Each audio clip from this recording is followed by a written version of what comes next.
Hey guys, Templeton the Rat here from, the book you've been reading, Charlotte's Web.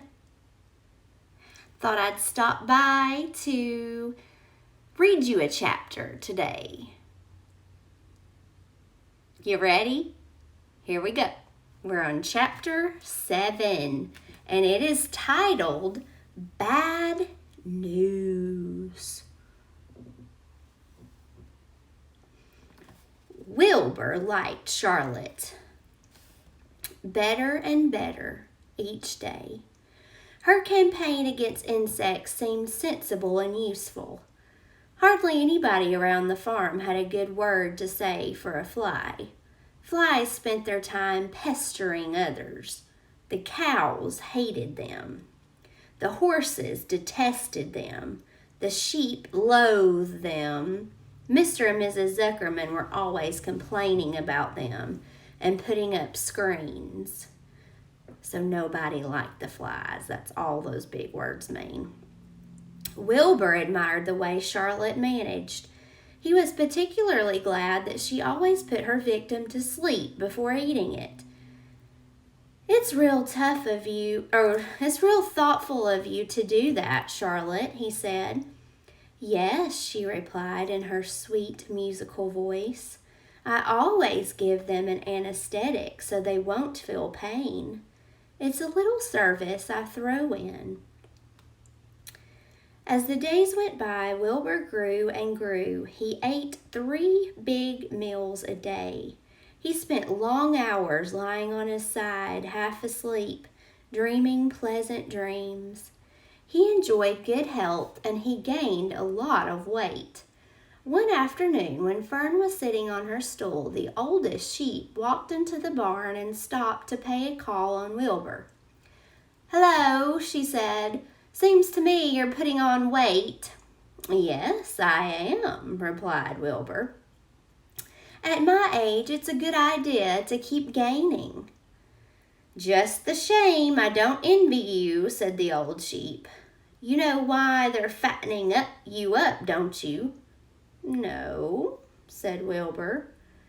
Well, I don't like to spread bad news, said the sheep. But they're fattening you up because they're going to kill you, that's why.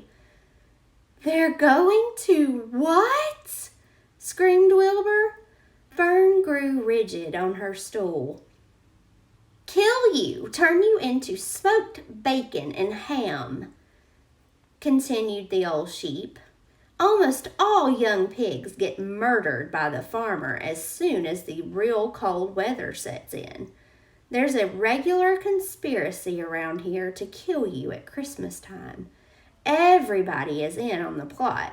Lurvy, Zuckerman, even John Arable. Mr. Arable? Sobbed Wilbur. Fern's father? Certainly. When a pig is to be butchered, everybody helps. I'm an old sheep, and I see the same thing, same old business, year after year. Arable arrives with his 22 chutes. Stop! Screamed Wilbur. I don't want to die. Somebody save me, save me. Fern was just about to jump in when a voice was heard. Be quiet, Wilbur, said Charlotte, who had been listening to this awful conversation. I can't be quiet, screamed Wilbur, racing up and down. I don't want to be killed. I don't want to die. Is it true what the old sheep says, Charlotte?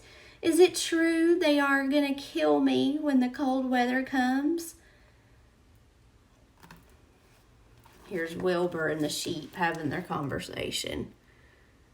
Mean old sheep. Poor old Wilbur.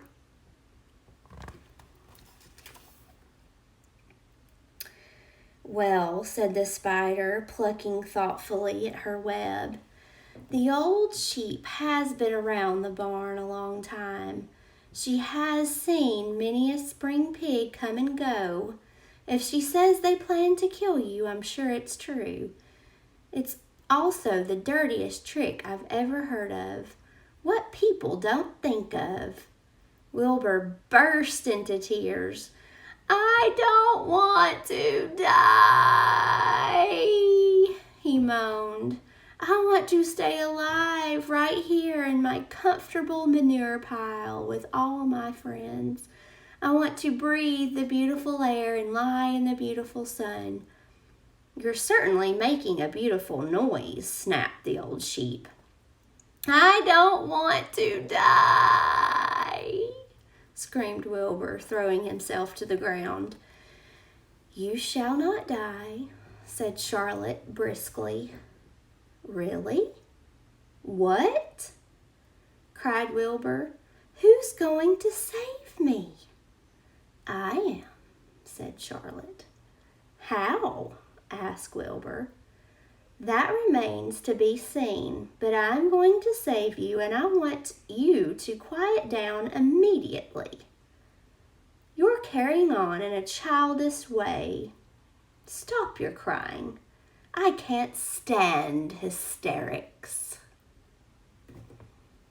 So what do you think Charlotte has in mind? What do you think her plan is? Maybe we'll find out in the next chapter. Chapter 8 is titled A Talk at Home. See you again, my friends.